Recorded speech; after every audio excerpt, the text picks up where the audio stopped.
Welcome to the Determinetruth Podcast. Want the truth? You can't handle the truth. Where we aim to explore questions of truth, the scriptures, and what it means for the church today. Here are your hosts, Rob Dalrymple and Vinny Angelo. Hey everyone, I want to welcome you again to another one of our series in the Dealing with Difficult Questions series. We're actually going to make this a podcast also. Jason, just so you know, we've been doing a series going through the books of the New Testament, and each of the books we kind of do 4, 5, 6 different episodes going through the New Testament, and each of the books we bring in a scholar or a guest to help us give another perspective on that. So we're going to put this as part of the Book of Acts series that we did about 2 years ago. So as you're listening to this, we did it in June, July, August of 2022. And we're going to include this in that particular episode there. Jason, I want to welcome you very much for being with us today. We have a special guest as we're talking about the question of what is Israel. So Jason Staples, Dr. Staples is an assistant teaching professor in the Department of Philosophy and Religious Studies at North Carolina State University. He's the author of 2 books, one of which is right there on the screen above his head, both with Cambridge University Press, Paul and the Resurrection of Israel, Jews, Former Gentiles, and Israelites. And I think that book took you 20 years to write. Is that correct, Jason? That's about right. Yeah. First started in 2003. Very good. He blogs at Jason Staples. Let me put that on the banner here. At Jason Staples at Substack.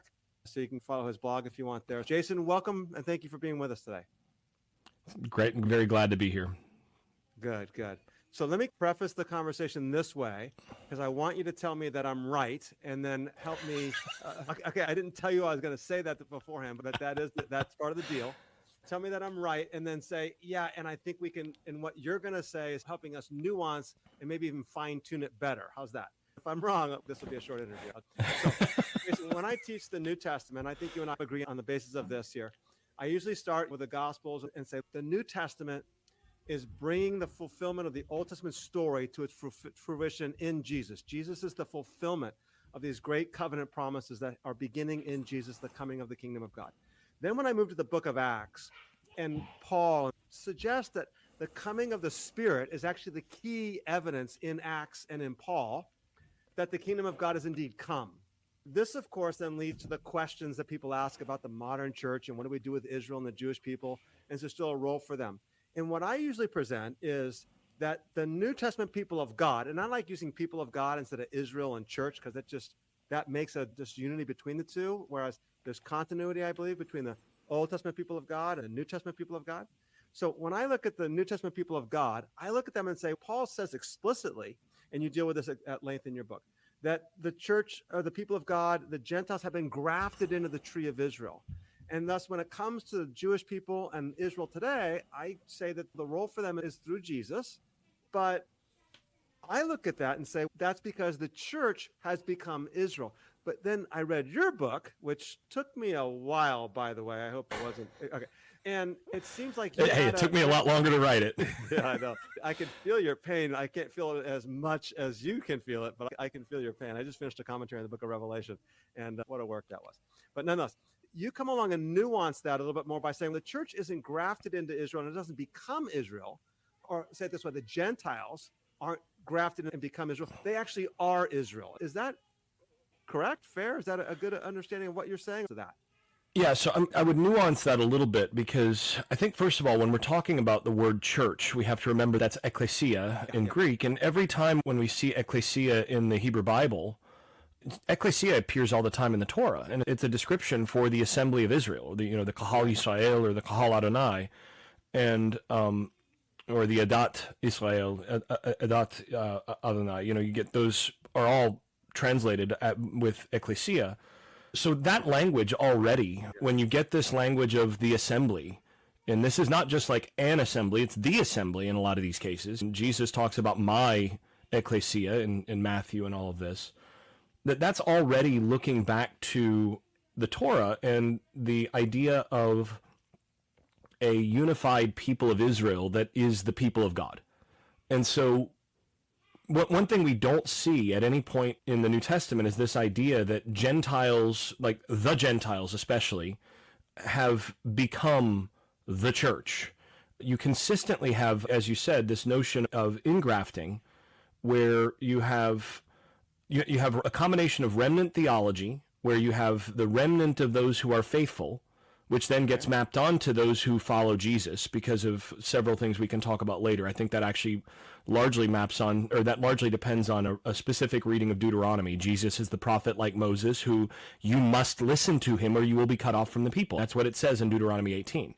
And then, of course, the final phrase or the final full clause of Deuteronomy, the final sentence is, not since then, since that day, no prophet has arisen in Israel like Moses, right, who spoke to God face to face. And so Deuteronomy is looking ahead to this promise of a prophet like Moses, who will be the one through whom the promises of Deuteronomy itself will be fulfilled.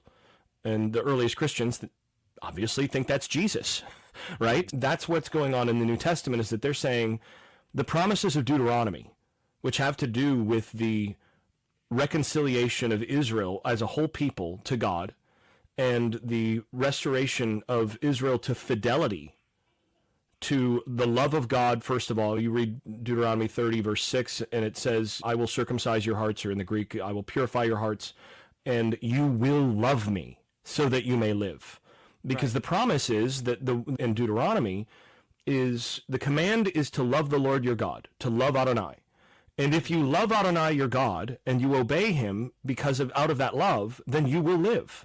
But if you do not love and obey, Moses explicitly says in several places in Deuteronomy, I know that you're not going to do this. Yeah, exactly. Yeah. But then you have the promise in Deuteronomy 30 where it says, okay, after you've not done this, God is going to change your hearts so that you will love him and live. And how is that going to happen? That's through Jesus, is the teaching of the New Testament. And Jesus is the one like Moses who descends and then ascends as you get at the end of that. So Deuteronomy, you've got 31 verses 1 through 6 there. I would say 30 verses 1 through 14, because you have who will descend and who will ascend. And this whole idea is that Jesus is the one who descended to the grave and then ascended to the heavens in order to circumcise the hearts of the unfaithful people and to fix the problem of infidelity and the lack of love towards God, so that then there is an automatic love towards God that has been put into the hearts of the people, and then the people will be restored through that.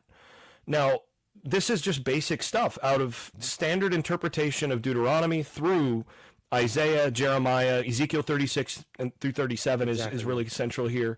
So all of this stuff is happening, and they're seeing this as the central thing of what Jesus has come to do. And that is, of course, the kingdom of God as well. He's the seed of David through whom these promises are also to be executed.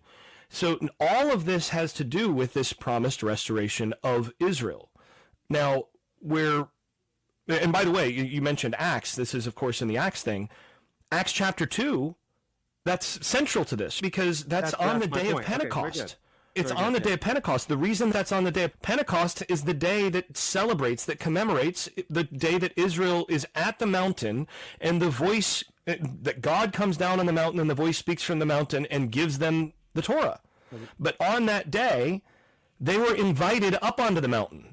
If you read Exodus 19 carefully, they are told, don't touch the mountain for 3 days. Anybody who touches the mountain, they're going to be shot through with arrows or stoned or whatever, with rocks. But when the presence of God comes down and the trumpet sounds, then everyone is to come up on the mountain. Now, not every translation gets this right, but that's what it says in Hebrew. It's also what it says in Greek. So they're to come up onto the mountain and meet God. And then when the trumpet sounds, they all come to the foot of the mountain and they shrink back, and they're like, Moses, why don't you go up? And so Moses is the only one who goes up on the mountain to meet God. And in consequence, after that, they get the voice calls out and gives them the Torah, and Moses then brings down the tablets and all of this, and he's established as a mediator between them and God.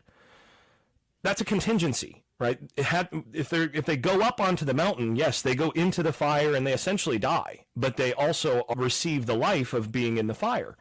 What happens in Acts chapter 2 on the very day that commemorates when Israel received the written Torah, now the fire that was on the mountain, instead of the people failing to go up onto the mountain to get that revelation from God in direct contact with God, and then they have to get the Torah instead, that fire comes down and rests on each one of them. so that they receive the Torah internally, which is the promise, of course, of Deuteronomy 30. It's the promise of Jeremiah 31 to 34. It's the promise of Ezekiel 36, 24 and following. It's all of those things, because what this is all about all about fixing what the Torah talks about as this inadequacy that is present in God's people. And along with that, then, is expected this restoration of all 12 tribes of Israel. Okay. And that's where I come in and say, yeah, all of this stuff comes in, and all this stuff, I don't think any of this stuff is especially controversial. But the moment we start to say, okay, then where is this 12 tribe restoration of Israel? If Jesus is actually the one to restore Israel, and he says, you 12 will sit on 12 thrones, where's the tribe of Reuben? Where's the tribe of Gad? Where's the tribe of Naphtali? And that's where my work comes in, and I argue that there's a specific way that Paul and others in the New Testament are seeing this being fulfilled. Okay.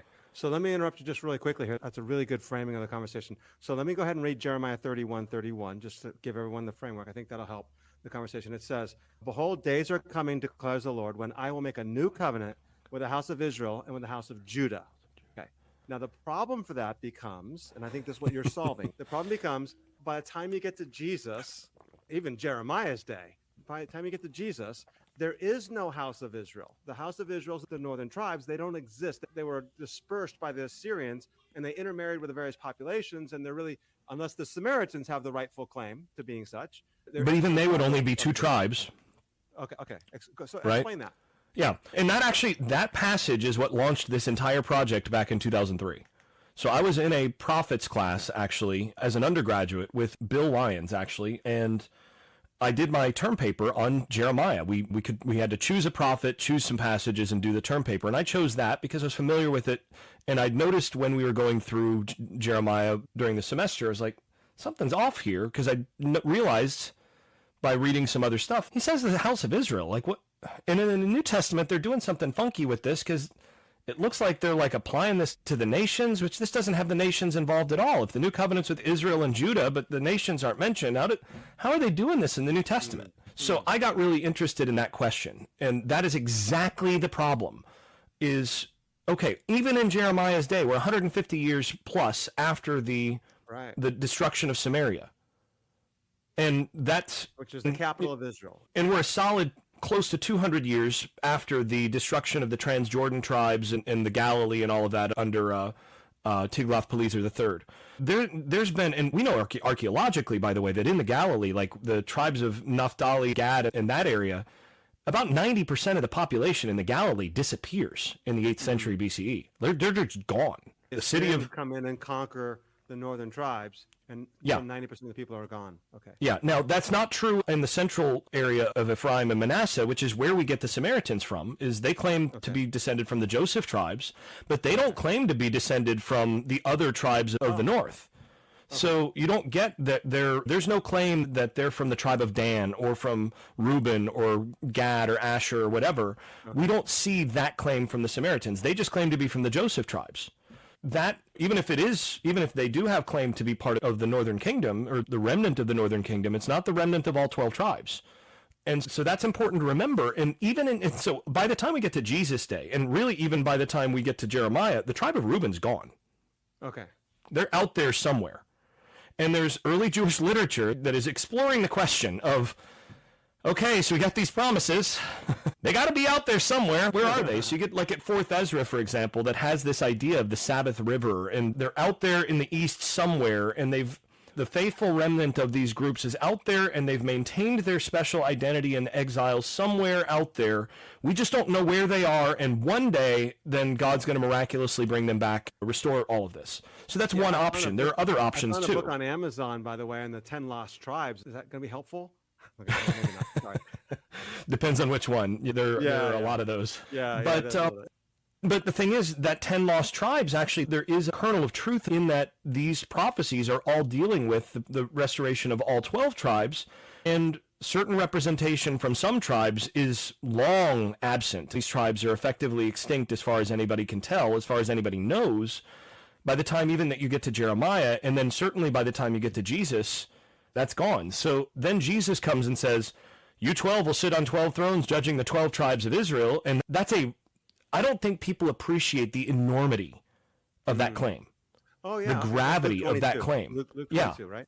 Okay. For Jesus to say, I'm going to restore the 12 tribes is an enormous claim, because that's basically saying I'm going to somehow out there, the tribes that we don't know where they are or if they are, I'm going to bring them back. That's a big claim. Now, the question is, and this, by the time you get to the end of the Gospels, you have to ask, was Jesus wrong? Have you met anybody from the tribe of Reuben lately? And so that's a big part of what's going on in the book of Acts. As I read Acts, the thesis of Acts, the thesis question is established right up front. Is now the time? Is it now when you will restore the kingdom to Israel? Acts 1:6. They ask that question because, okay, you've resurrected. You're the guy. And why is resurrection important? Because in Deuteronomy it says, God will raise up a prophet like Moses from among your brothers. And the word for raise up is anistemi. It's the word that's used for resurrection. And so when Jesus is resurrected, he's the resurrected one. That means he's the one like Moses. He's the one through whom the promises of Deuteronomy and the prophets are going to be fulfilled. So then they immediately ask him, like, okay, so is now the time when you're going to do this whole thing? And he says, yeah, it's not for you to know the times and seasons, but you will receive power. Exactly. And then they're to go out from Jerusalem, Judea, to Samaria, and then to the ends of the earth. And that's not by accident, because you have Jerusalem and Judea is the traditional homeland of the Jews. That is the southern kingdom of Judah. And Jew comes from the word for Judah. And it always, in the biblical material and then later on in early Jewish material, it refers to people who are associated with Judah and the kingdom, the descendants thereof. So we'll come back to that in a minute. Can I interrupt you for just a second? So if I hear you correctly, are you saying that in Acts 1:6, and your thesis is going to say that we need to make a distinction between Israel and Judah, and the word Israel has a specific application? So are you saying then that when the disciples asked Jesus in Acts 1:6, are you going to restore the kingdom to Israel, that they already have this implicit assumption that you just restored the kingdom to Judah, but what about Israel? Is that the way to read that verse? Is that what you're saying? Not quite, because the kingdom being restored to Judah requires Israel, requires the rest of Israel to be incorporated. Okay. So in order to have the promises fulfilled, it's not enough to have the Jews or Judah to be restored. And even that hasn't fully happened. Not part 4. So we're getting to that. Okay. Yeah, we're getting to that. So and this is the content of my first book. And the first book actually boiled down to, as I was pulling out this thread of what's going on here in this early Jewish literature, I finally realized that scholarship the majority of scholarship for a long time now has made a pretty critical error in presuming that the terms Israelite and Jew are functionally equivalent, that they're coextensive, you might say, that they refer to the same group of people, right? But they're not used synonymously across early Jewish literature. They just don't appear synonymously. At all. Now, you can get Jews referred to as Israelites because they are Israelites. They are a subset of Israel, but you cannot refer to Israel as just the Jews, and that's the distinction. This is like one of those word games for the SAT. So what you have is it's all Floridians are Americans, but not all Americans are Floridians. So what we see in the evidence is that the term Jew refers to people who are associated with the tribe of Judah, more narrowly, and then those who are associated with with the kingdom of Judah, which was dominated by the tribe of Judah, obviously, more secondarily. So that usually, in general, includes Judah, Levi, and Benjamin in the Second Temple period. That's regarded as the remnant left of Judah. And of course, Simeon is in there, and there's a little bit of, it's a little bit fuzzy on the edges there because Simeon gets subsumed within Judah in a certain way. But Reubenites are not ever Jews, and people from the tribes of Joseph are never Jews. Those are Samaritans, and they claim to be Israelites, but they do not claim to be Jews because they're not from Judah. They're actually rivals of Judah.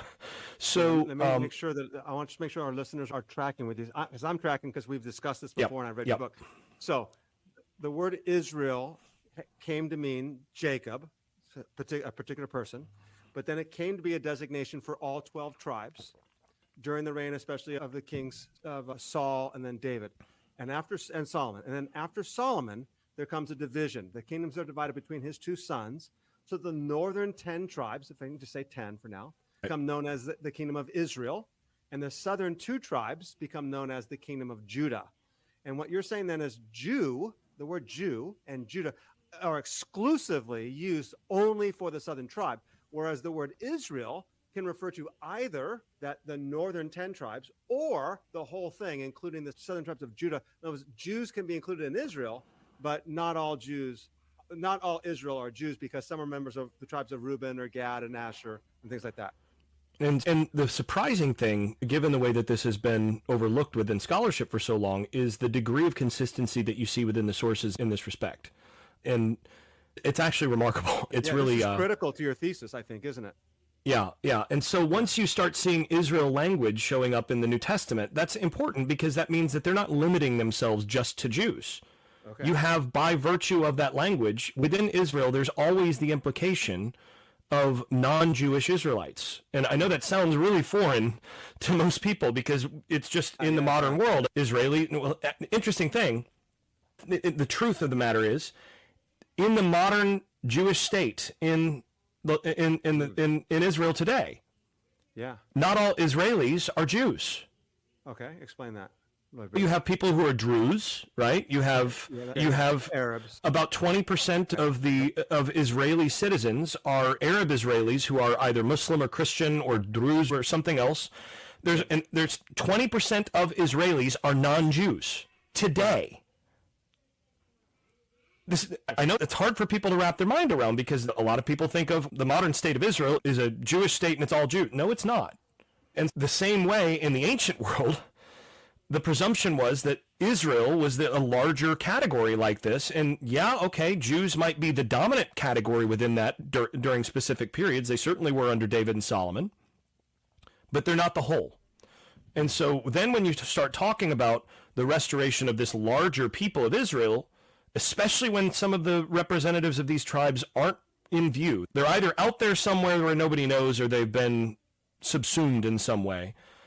Then when someone comes along and says, I'm here to restore Israel, that's a pretty big claim. So then you get to the disciples' question, is it now that you will restore the kingdom to Israel? They're saying, okay, so is now the time when all the nations are going to be subject, not to the Jews, but to the whole people that have been scattered. And interestingly, if you read in Deuteronomy, it says, for disobedience, if you disobey me in these specific ways, these curses will come upon you, and basically nations will come from the ends of the earth and will take you, and you will go and you will serve those nations and serve their gods. They told to do. Jerusalem and Judea, that's Jewish territory, essentially. That's the traditional southern territory. Okay. Also Samaria. Now you're expanding out of that to the Joseph tribes. And then to the ends of the earth. Why to the ends of the earth? If you read the Torah, if you read Deuteronomy, that's where the rest of Israel has been scattered. They're at the ends of the earth. And so now, yes, it is the time. So the answer is, it's not for you to know the times and the seasons, but you will be empowered to be the very messengers through which this kingdom is going to be restored to Israel.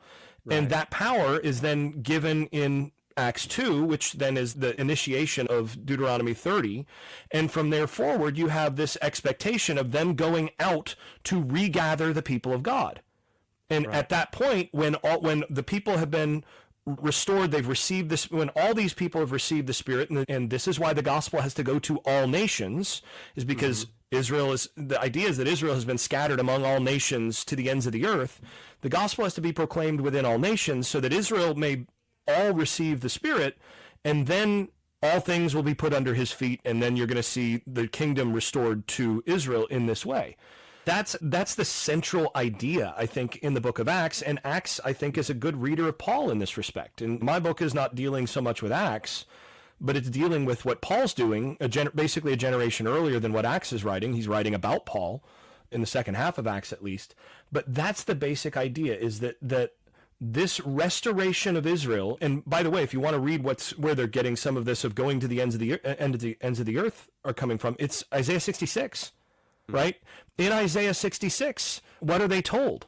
In Isaiah 66, you have this expectation, or you have this idea that, and I'm pulling it up here, right here. So I know their works and their thoughts. The time is coming to gather all the nations and tongues. That sounds familiar. What verse are you in? What verse are you in? This is Isaiah 66:18 to the end. Okay. Now, is it important to note that Jesus quotes Isaiah 66, 1 and 2 in the synagogue in Nazareth? Yeah, I think a little bit, because he's proclaiming the grand jubilee. Yeah, yeah. Right? And the idea in biblical interpretation is that when you quote a verse from a passage, everybody knows that you have the entire passage in mind. So when Jesus quotes Isaiah 66, this passage that you're going to read has in mind. Okay, so go ahead. It's Isaiah 66. What verse are you in? This is starting in 18. Okay. So it says, the time is coming to gather all tongues and nations, and they will come to see my glory. And I will put a sign among them, and I will send survivors to them, or survivors from them to the nations. Now, who are these survivors? We've already been told a little bit earlier in the passage that these are survivors from the people of God. These are people from Israel who are survivors that are then being sent from them to the nations. Paul, by the way, identifies himself as one of these survivors, essentially, who's being sent to the nations. And then it names Ish, which is probably Spain or Britannia, Put, Lud, Meshech, Tuval, and Yavan. We know Yavan is Ionia, or the sort of eastern edge of Greece and western edge of Anatolia, to the distant coastlands that have neither heard my fame or seen my glory, and they will declare my glory among the nations. This is what's happening in Acts, right? Then they will bring all of your countrymen, all of your kin from all the nations as an offering to Adonai, on horses and chariots, on litters, mules, and camels, to my holy mountain Jerusalem, says Adonai, just as the children of Israel bring their grain offering in a clean vessel to the house of Adonai. And I will also take some of them, and the them there seems to be the nations, as priests and Levites. For just as the new heavens and the new earth, which I will make endure before me, declares Adonai, so will your seed and name endure. And this is how the book of Isaiah ends, is these survivors from the people, the remnant of the people, are sent out to retrieve their countrymen from among the nations. And then, of course, that from among the nations could be taken two different ways. Are they from, as in like they're living in the nations separately at where they're located, or have they become integrated within the nations such that they're actually taking people from the nations, as in like Gentiles, who are becoming part of the people that way? And what I argue in my book is that Paul, in particular, understands this from the nations in a very distinctive way, and that is, this isn't taking people who are like independent from the nations, as in there's a bunch of marbles in the sand, and I'm pulling the marbles out from the sand, but instead I'm taking marbles from the sand, as in like I'm taking sand and making it into marbles. Either one can work like saying, in terms of linguistically. There's not an Israelite community in Greece. There's not an Israelite community in Spain. There's the people in Spain and the people in Greece, and they are this Israelite community. Is that the people who come to faith, the people who receive the Spirit in Spain become Israelites. Okay. So it's not that. Okay. I don't think he's making the case that there are some people with if you did 23andMe, there's 2%. Israelite blood in them, and those people are the ones that are going to come in. So there's this blood notion that without that, well, you're out. I think the idea is that, and this is where Paul is reading Hosea very closely. Okay. Hosea prophesies to the north. What does he say? You are not my people. And Jeremiah, when he's summarizing Hosea later, talks about God gave the northern kingdom of Israel a writ of divorce. He divorced them such that they are no longer his bride, his special people. Okay. On the face of it, it's pretty obvious what that then means. They have become de facto Gentiles with respect to God and with respect to the covenant. They're not different from they're not set apart from other nations. And then Hosea elsewhere says, you're mixed among the nations. He refers to this prophetically, that Israel has mixed, Ephraim in particular, Ephraim has mixed himself among the nations. And I think Paul reads this very carefully, and he cites these very passages, right? No Jew through any point of history understands Hosea when he says, you are not my people, to be about the Jews. Okay. It's never the case at any point in any Jewish interpreter that Jewish interpreter says, yeah, God said to the Jews, you are not my people. And then, one day you will be my people again. No, this is about the northern kingdom, the rest of Israel.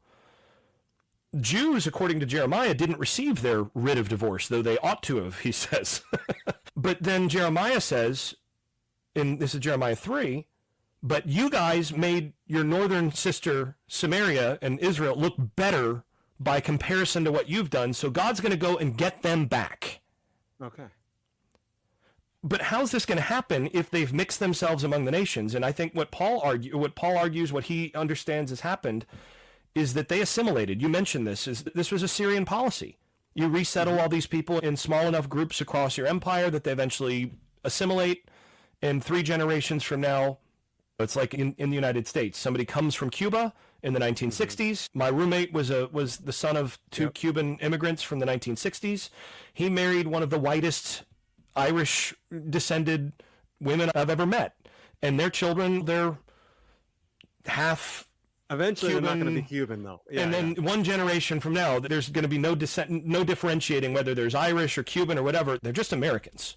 Yeah. This was a Syrian strategy. This is what Paul says happened to Israel, to the northern part of Israel. The bulk of the northern part of Israel just assimilated, and they are gone. They're no more. They are effectively dead. Okay. But Paul then says, but what will their fidelity be except life from the dead? Paul believes in a God who brings life from the dead, and what he sees is 37, right. These dry bones that come to life. And notice who the dry bones are supposed to be. The house of Israel and the house of Judah. Yeah. No, not the house of Judah.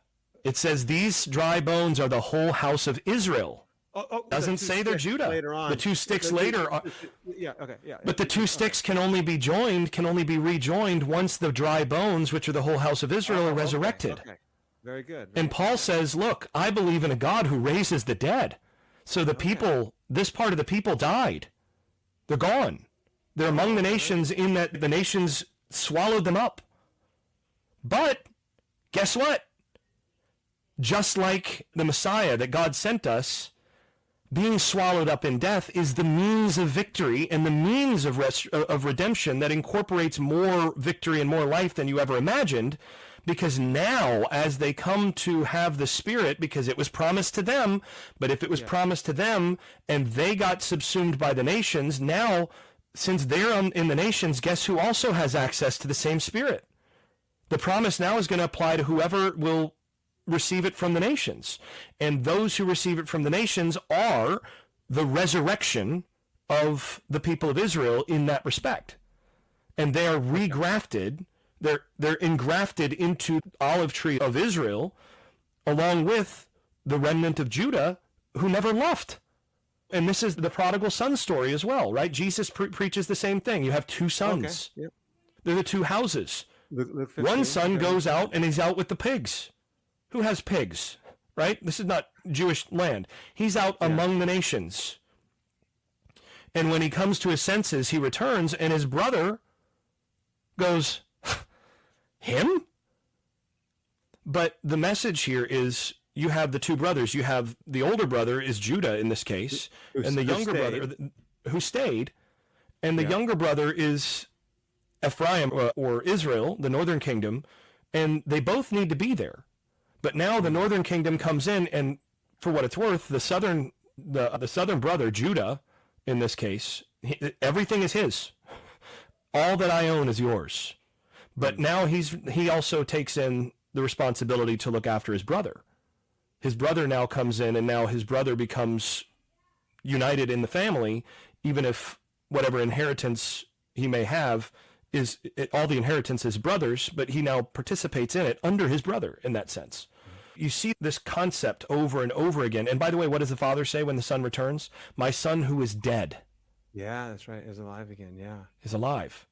Yeah, we had to rejoice. Yeah. Okay. And this is the thing. This is the resurrection. And there's a really fun additional piece to this if you want to get cosmic about this. If you want to read this through the Psalms, for example, where you have, what is it, 82 in English. It's 81 in the Septuagint. Exactly. God takes his position in his assembly, by the way. He judges in the midst of the gods. And so there are these other gods. And he says, how long will you judge unjustly and show partiality to the wicked, vindicate the weak and fatherless, do justice to the afflicted and destitute, and do all of this? They don't know and don't understand. They walk around in darkness. The foundations of the earth are shaken. This is Psalm 82:6 here now. I said you are gods, and you are all children of the Most High. Nevertheless, you will die like men and fall like one of the princes. Arise, God, judge the earth, for you possess all the nations. Now, you put that together with, say, the Song of Moses in Deuteronomy, where you have the nations are parceled out according to the sons of God, right? These are like angelic, these are deities, basically. Each angel is put over, each deity is put over the respective nation. And then Israel is Adonai's special possession in this case. He reserves them for himself. If you read the prophets, what you find is that Adonai uses these other nations as a rod to discipline his people, but these gods and their nations consistently overstep their bounds. And what's interesting here is then they swallow up the inheritance of Adonai. They consume his people. And in the process, it looks as though they are having victory over the God of Israel, because his people are, in this sense, no more, and therefore stripping him of his power.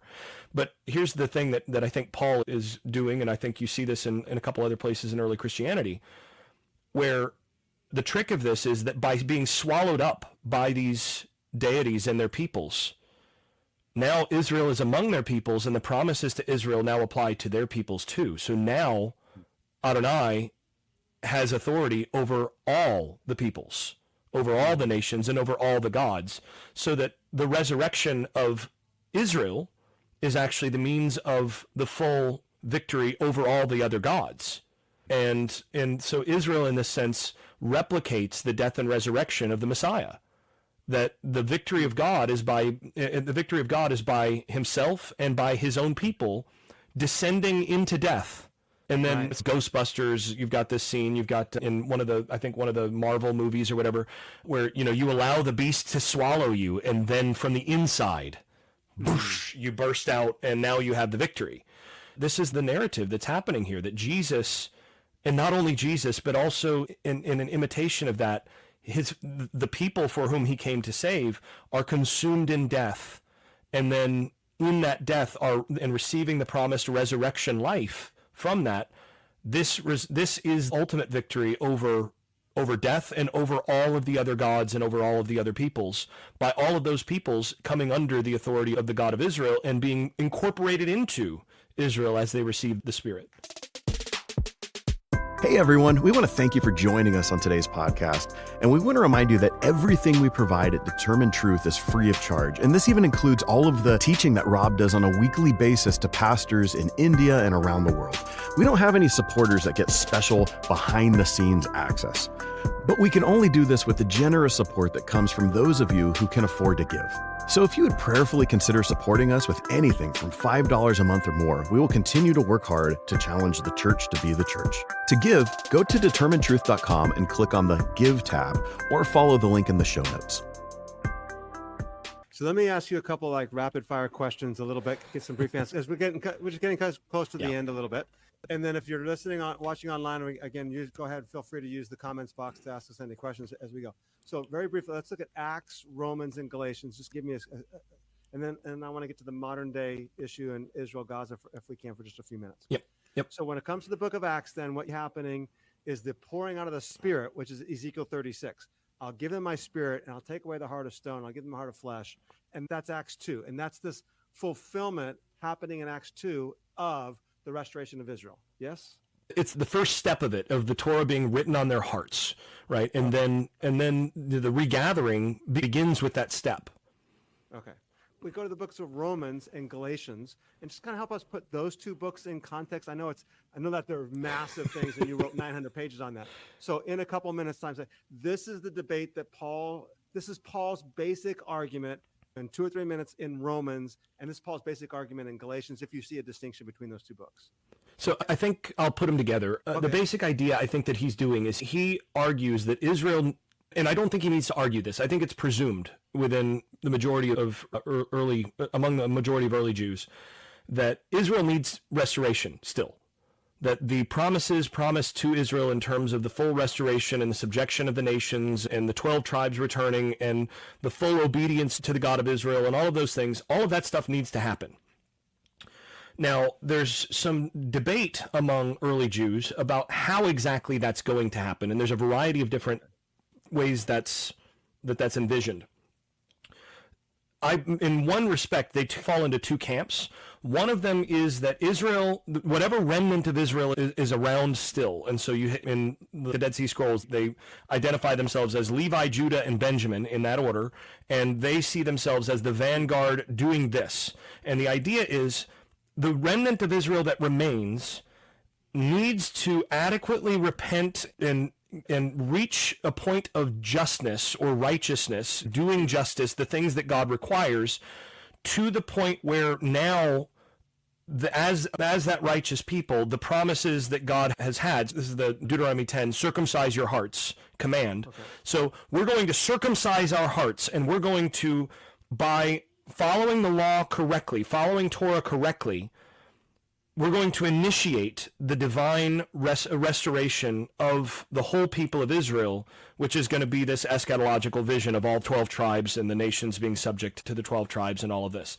But the idea is that is contingent on sufficient obedience to the Torah in specific ways. And you see this, for example, in a couple rabbinic discussions, but one particular line of thinking is really interesting, where you have this idea in Sanhedrin, where it says, this is in Babylonian Talmud Sanhedrin, where it says, if Israel would just observe 2 Sabbaths correctly, then the Messiah will come. And then another 100 or so years later, another rabbi comes along and amends that and says, if they would just do it once, if they would observe Sabbath correctly once, then Messiah would come. This, by the way, gives some additional, that idea, which I think is a very old idea. I think it's much older than the Talmud tradition itself when it's written. That sort of reframes some of the discussions about the importance of Sabbath in Jesus' day, right? When there's an irony to this in the Gospels. When they come after Jesus, you're not observing Sabbath, that's the stakes. But he's looking at them and saying, I'm here. It's not about observing it this way in order to get the Messiah. Like, Messiah's already here, guys. And so but that's one side of it, is that you have to Israel needs to adequately, or enough people within Israel need to adequately reach a point of obedience to the Torah to basically initiate this divine restoration. The other side of this, and we see this in rabbinic discussions, and we see this in some apocalyptic Second Temple texts and all of this as well, is the side that Paul's on, and that is Israel's repentance is actually contingent on God's action. So God is going to have to move here to change the hearts of the people, because the people are not going to be able to circumcise their own hearts. God's going to have to do this and change the hearts of the people, and that's going to be the first stage of the restoration. Paul makes a very strong case for that, and he says, look, it's not by works of Torah. There's no amount of using the instruction of Torah for moral foundation that's going to get us to the place where there is sufficient justice within us for Israel's restoration, for the promises of God to be fulfilled. Instead, God is the one who has already, and this is Romans 10, he has already sent the one who did these things, who will live by them. He now lives, and now he is the one who is dispensing the Spirit to make us sufficiently just as a gift. And now our justice is simply to live out the justness that's been put in our hearts. And in so doing, the restoration is already underway, because God has actually started this, and it's all through the work of the one he sent. That is the prophet like Moses. That is the Messiah.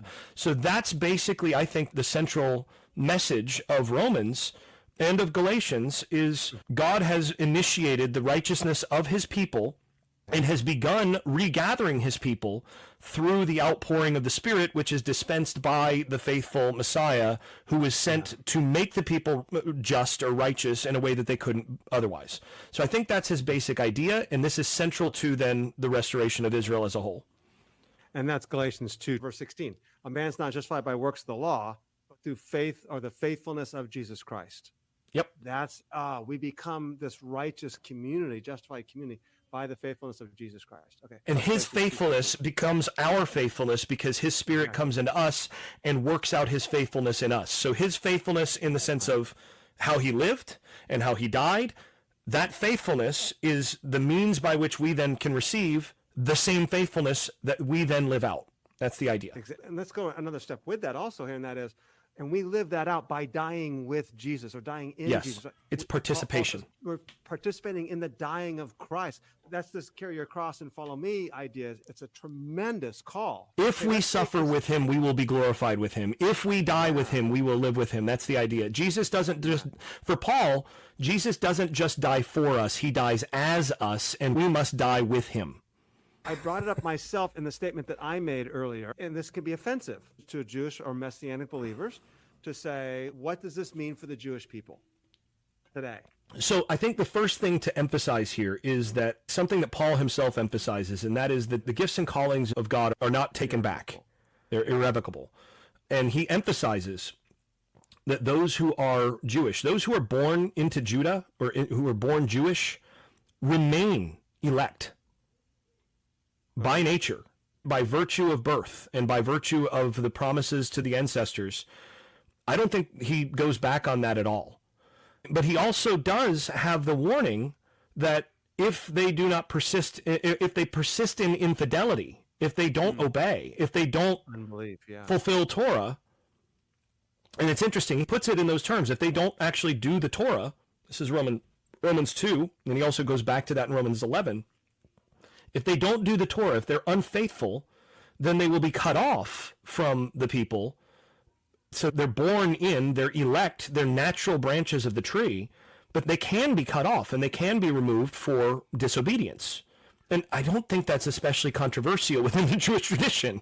The reality is that you go through pretty close to any Jewish theologian from 400 BCE to now, you're going to get that idea. As far as the Dead Sea Scrolls were concerned, most of the Jews alive in their day were essentially at risk of being cut off. But would you nuance what it means from a Christian or from a New Testament perspective, what it means to fulfill Torah?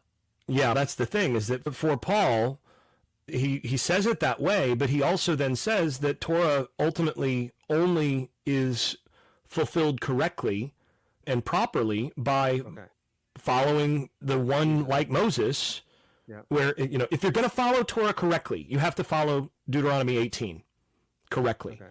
And Deuteronomy 18 says, I'm going to resurrect a prophet from your brothers, a prophet like Moses from your brothers. You must listen to him. And anyone who does not listen to him will be is to be cut off from the people. So Paul is already operating with that in mind. Okay. And he Jesus says in John 5, if you believe Moses, you believe me. Moses wrote about me.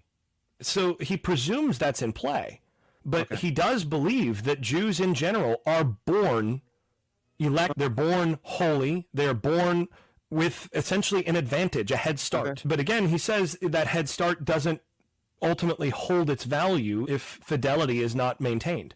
So he's going with a little bit of both there. And again, that's not controversial within Jewish theology. The real question is, okay, what does it mean? Exactly. What does it entail to actually fulfill Torah? And Paul has his own distinctive, Paul has his own distinctive argument, just like every other rabbi. This is something Joshua Garraway and I were talking about this not long ago. Joshua Garraway has said, look, Paul's just like these other rabbis for whom, if you don't do Torah this way, then you're not listening to Torah. You're not obeying Torah. But this rabbi over here says, if you're not doing Torah this way, you're not obeying Torah. There are a lot of Orthodox rabbis for whom people in the Reform community have essentially abandoned proper Torah observance. Okay, so considering the majority of Jews worldwide are Reform Jews, that's a pretty radical claim. Yeah. So Scott McKnight has a really interesting observation of the two great commandments in Mark chapter 12 and the various places that it occurs.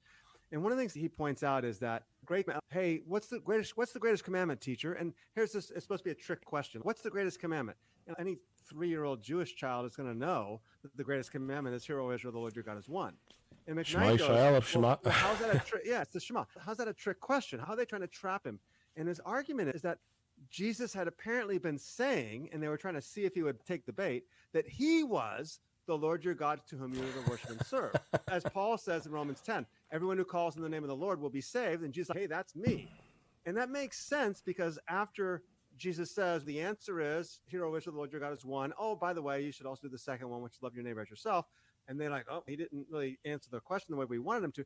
But the next thing that happens is Jesus says, hey, by the way, why does David say, speaking about the Messiah, The Lord said to my Lord. the Lord said to my Lord. And so it seems that Jesus there in a parabolic sense says, yeah, I'm the Lord that you're supposed to be worshiping. And if that's the case, then fulfilling Torah is ultimately the Shema. And the Shema is Christ. Would you agree with that? So I think that's a very viable reading. I would venture to say that the idea that, again, this goes back to the Deuteronomy 18 thing.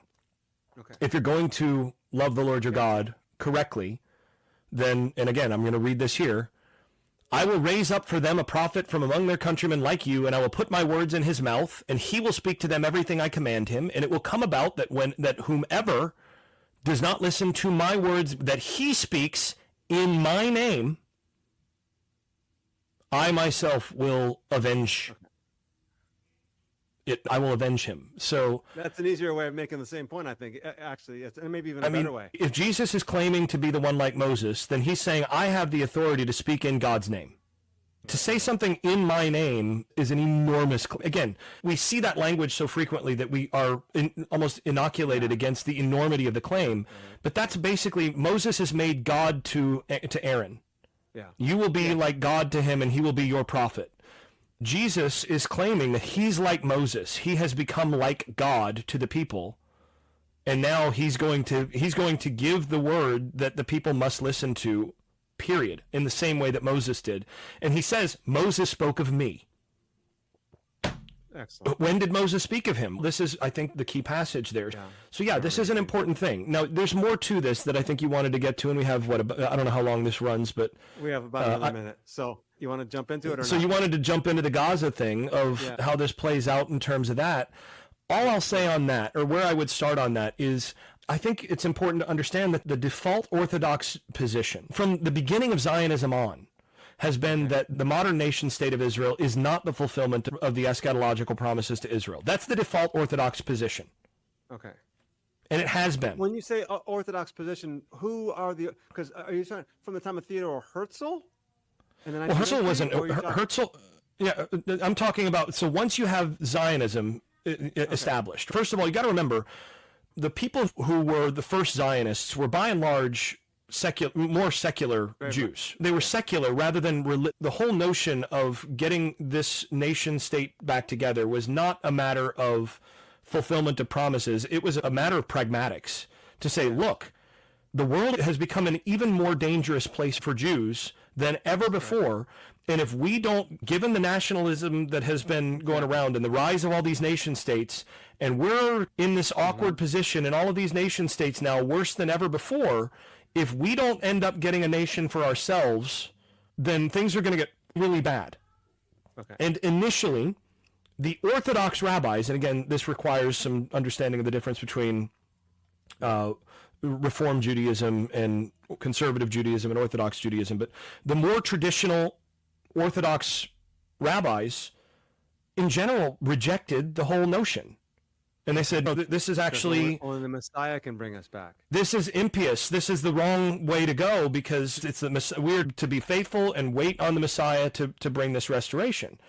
And basically the Zionists said, you guys are walking around with your eyes closed. This is going to end up really bad. Yeah, we're getting and then, of course, we know what happened in the middle of the 20th century. And at that point, it became pretty obvious that something else was needed, and the Zionist position was effectively validated that, look, there needs to be something set apart so that Jews can actually have a place from which they can have a distinct home and from which they can defend themselves. But again, even once the Orthodox rabbis and so on started to say, yeah, that's actually not the worst idea in the world, there was then and there still is a concern among those religious Jews, those more traditional Orthodox Jews, to say, this is still not the fulfillment of the promises, because the Messiah has not come, and the 12 tribes have not been restored, And so this is widely misunderstood by Christians who are not privy to those distinctions, for whom Jews are some sort of other, that they're in the Bible somewhere and then they're over there somewhere, they're in big cities or whatever. But no, this is a live discussion that has been had over and over again within Jewish history of exactly what does it entail for Israel's restoration to happen. And the idea that the modern nation state of Israel is the fulfillment of the promises to Israel in the end times that's not a default Jewish position. That is a default position among certain Christians, among certain small wings of Christianity globally, and a pretty large group within the United States. But it is not the normal Jewish position, and I think it's important for Christians to understand that. And from a Christian perspective, in light of your thesis, you're simply saying that restoration is what the New Testament is all about. From the Christian perspective, the very restoration that within Orthodox Judaism is still being anticipated and is still being awaited in terms of the full restoration of all 12 tribes, along with the Messiah and the subjection of all the nations to the God of Israel and all of this. That's exactly what the book of Acts and Romans and Galatians and all of these and the Gospels, that's what they're actually about. And they're arguing that Jesus is the Messiah through whom that has to happen, and that Jesus has already initiated, but it has not yet been completed. So there's a whole period in which this is being completed. The gospel has to be preached to all nations, etc. That has been initiated, and it was initiated by the death and resurrection of Jesus and the outpouring of the Spirit. That's underway, though incomplete. And that actually, I think, is a place where modern Christians and Jews, religious Jews, can actually agree, is that the final full restoration of all Israel has not fully taken place. Now, the difference is that Christians argue and believe that it is something that is underway through Christ and through the Spirit, and modern Jews disagree with this. And that's basically the point of disagreement there. Hey, thank you so much. I appreciate your time. The conversation was phenomenal. I appreciate it so much. I want to remind everybody that Determined Truth is a 501c3. If you want to contribute to the ministry or whatever, go to determinetruth.com and support what we're doing so we can have more conversations like this, the podcast, the ministries that we do in India and around the world. Thank you so much for tuning in.